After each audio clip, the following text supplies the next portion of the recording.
తర్వాత తెలుగు మెల్లిమెల్లిగా డెవలప్ అయ్యి ఈరోజు తెలుగు నంబర్ 1కి వచ్చేసింది. మిగతాంతా వెనక్కి వెళ్ళిపోయి. సార్ కల్కి సినిమాలో మిమ్మల్ని మిస్ అయ్యాం. కలికిలో ఏముందండి క్యారెక్టర్?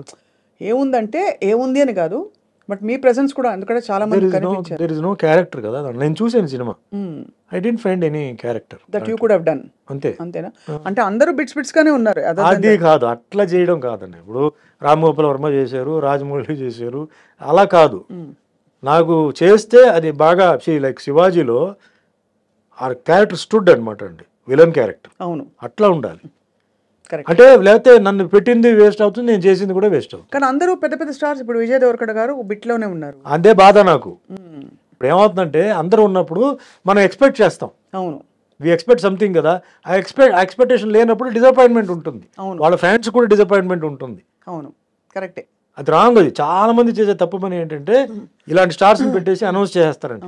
అందరు పరిగెత్తుకొని వస్తారు, వస్తే అక్కడ ఉండదు. ఆ లేనప్పుడు డిసప్పాయింట్మెంట్ అవుతుంది. వాళ్ళ హీరోని అలా చూడడం డిసప్పాయింట్మెంట్ ఉంటుంది. తగినంతగా కనిపించలేదని ఒకటి. ఇప్పుడు నాలాంటి వాళ్ళని పెడితే ఏమి ఊరికే వచ్చి నిలబడి ఏదో కత్తి పెట్టుకుంటే ఏం ప్రయోజనం అండి? సినిమా నచ్చిందా? నాకు ఐఎమ్ మాస్ సినిమా గోవర్ అండి. ఫ్రాంక్గా చెప్పాలంటే నాకు ఫస్ట్ హాఫ్ కొంచెం డ్రాగీగా అనిపించింది. ఒక అరగంట తీసేయచ్చు. ఎస్పెషలీ ఆ బాంబే హీరోయిన్తో సాంగ్, ఆ ఫైట్ అంతా ఉంది చూసారా, అది కరెక్ట్, అది రావట్లేదు. అది తీసేయచ్చు. Second half making wise futuristic అదంతా ఓకే. నన్ను అడిగితే ఫస్ట్ ఇస్ ద డైరెక్టర్ అండి. ఈ మన తెలుగు ఇండస్ట్రీకి ఒక హాలీవుడ్ డైరెక్టర్ ఉన్నాడు అని ఆయన ప్రూవ్ చేశాడు. నాగి గ్రేట్, నాగశ్విని గారు. సెల్యూట్. సెకండ్ థింగ్, ఆ సినిమాలో ఐఎమ్ సారీ టు సే అండి, Amitabh Bachchan's role is the dominant role అండి. అవును, ఆయనే ఫస్ట్ హాఫ్ అంతా, అసలు మొత్తం ఫస్ట్ పార్ట్ అంతా, నెక్స్ట్ పార్ట్ లో తెలుగు డబ్బింగ్, తెలుగు సాంగ్ ఇదంతా ఆయన చేశారు. కమల్ హాసన్ బిగినింగ్లో ఒక షాక్, ఎండ్లో ఒక షాక్. ఇంకా మేకప్ నేను చెప్పక్కర్లా, ఆయన ఆల్రెడీ అన్ని అబ్బాయి షణ్ముఖి మొదలు అన్ని చేసేసారు. అన్ని మేకప్ అసలు డిఫరెంట్గా చూడాలని చెప్పి ఏమేమో చేసాడు, సక్సెస్ అయిపోయాడు అనమాట. ప్రభాస్ నా ఫీలింగ్ ఏంటంటే I like Prabhas should be shown like Tarzan. Is got the physique of Tarzan. నేను అది అక్కడ మిస్ అయ్యాను. ఆ హీరోయిక్ ఎలివేషన్ అంటారా? ఆయనకి ఏదో ప్లేట్ పెట్టి అది పెట్టి ఇది పెట్టి ఇదంతా ఆర్డినరీ దీంట్లో వచ్చేసింది కదా బాహుబలిలో. Repeated dressing, Baahubali type of dress and all that. Prabhas మ్యాచో muscle man. So అది ఎక్కడైనా ఒక సీన్ వస్తుందా ఏమో ఎదురు చూస్తే అది లేదు. Songs are not catchy. అంటే మ్యూజిక్ మీద ఎక్కువ ఫోకస్ చేయలేదు. మన బయటకు వచ్చినప్పుడు ఏదో సాంగ్ హమ్ చేయాలి కదా, అది లేదు. ఇది ఒక డిఫరెంట్ యాంగిల్లో చూస్తేనే నచ్చుతుందండి ఈ సినిమా. Hit movies, hit that's collected crores, అదంతా ఓకే. అదంతా ఫస్ట్ పార్ట్ అది okay. Now the second part వచ్చేటప్పటికే you have to people will be thinking ఏంటి, because the hype was so much. Amitabh Bachchan, Prabhas, so many people are there. అది ఇది ఇందులో మీరు కలియుగ ప్రత్యక్ష దైవం పాత్ర వేశారు కాబట్టి ఇది కూడా ఒక అవతార పురుషుడి పాత్ర. కల్కి అవతారం అంతా ఉంది. నాకు అక్కడ ఏమి నేను మిస్ అయ్యన్న ఫీలింగ్ నాకు లేదు. I don't feel. But fantastic making, Ashwini Dutt గారిది మేకింగ్, సెట్స్ కానీ అవన్నీ కానీ బ్రహ్మాండం. డైరెక్టర్ ఈజ్ సూపర్ బ్రెయిన్ అండి.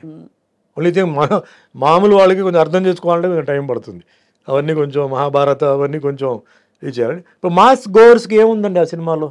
రెగ్యులర్గా ఈ స్టెప్స్, ఫైట్స్, అంటే వెరైటీ ఫైట్స్ అలాంటి అంటే ఏమి లేదు. రొటీన్ ఫైట్సే ఉంది. కరెక్ట్, అవును. Nothing great. But as a movie is Telugu cinema, this movie can be showed in హాలీవుడ్లో చూపించవచ్చు. Indian film, Telugu language, Indian director, cameraman I think is from foreign. So అది తెలుస్తుంది, ద డిఫరెన్స్ తెలుస్తుంది. గ్రాఫిక్స్ బ్రహ్మాండంగా ఉందండి. గ్రాఫిక్స్ అని తెలియట్లేదు. So previous films and all that though graphics అయినా గ్రాఫిక్స్ కనపడుతున్నాయి. దీంట్లో బ్రహ్మాండంగా చాలా పాలిష్డ్గా చేశారు. సో ఆల్ టెక్నీషియన్స్కి, డైరెక్టర్కి, actors all put in there effort in to it. Great అనమాట. అది నైస్. సుమన్ గారు, మీరు ఇందాక ఒక మాట అన్నారు, నన్ను ఎవరు మోసం చేశారో వాళ్ళకి తప్పకుండా కర్మ విల్ టేక్ కేర్ అని చెప్పి. ఎవరు మోసం చేశారు సార్ మిమ్మల్ని? అంటే were you able to trace ఎప్పుడైనా? నాకు ఎవరు మోసం చేసినది ఇంకా నాకేంటంటే క్లారిటీ లేదు. అంటున్నారు వాళ్ళు వీళ్ళు అంటున్నారు. I don't have clarity, but I'm not bother about it. At the same time మళ్ళీ భగవంతుడు నన్ను ట్రాక్లో పెట్టారు, నేను వెళ్తున్నాను, నా బండి నడుస్తుంది, ఓకే. సో ఎవరు తప్పు చేశారో ఎందుకు నేను చెప్తానంటే, మా అమ్మగారు చాలా ఏడ్చారు. అవును సార్. మా అమ్మగారు చాలా సఫర్ అయ్యారు. నేను ఆవిడ కోసం ఈ మాట అంటున్నాను. ఆవిడ ఆత్మకి శాంతి రావాలని చెప్పి నేను చెప్తున్నాను. దెబ్బ నాకు కాదు, దెబ్బ మా అమ్మ కూడా తగిలింది. నేను ఎంతో గారభారంగా పెంచి ఎంతో చేసి ఆవిడకి అది తగిలింది. అది సో నేనేం చెప్పట్లేదు, అది వదిలేస్తున్నాను. సరే కర్మలో అది నేను చేయాలి, మీ కర్మ ప్రకారం మీకు ఏముందో మీరు అనుభవిస్తారు.